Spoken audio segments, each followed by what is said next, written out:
Well, the family of Ron Goldman, who he along with Nicole Kidman were murdered in 1994 in California, well, they've been awarded $58 million from the estate of the late O.J. Simpson because they won a wrongful death lawsuit several years back. Simpson died of cancer a few years ago as well, but he was found not guilty of the murders in 1995.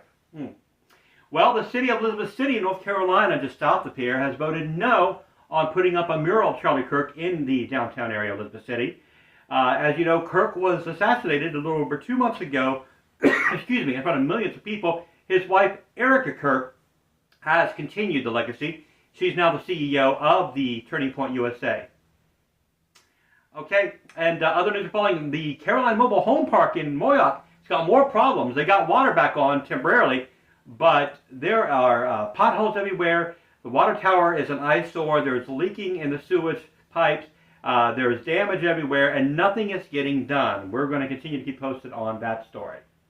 Atmospheric river continues in California, mainly Southern California, and they're accustomed to that.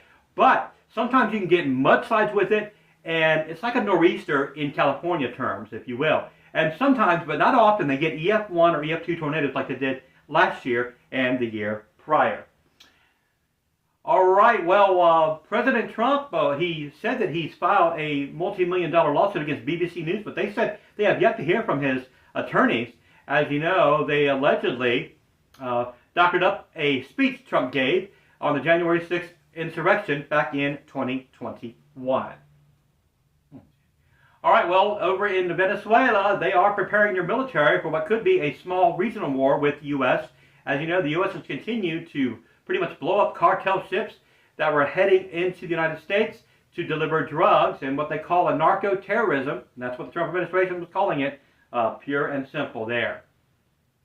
All right, and last but not least there, MacArthur Center Mall, locally here in Norfolk, not far from here, they're pretty much closed down, well, mostly, but a few stores remain. They're holding strong. They're trying to get more business, but after all the crime waves, they've ruined it for everybody at that mall, which opened up in March of 1999.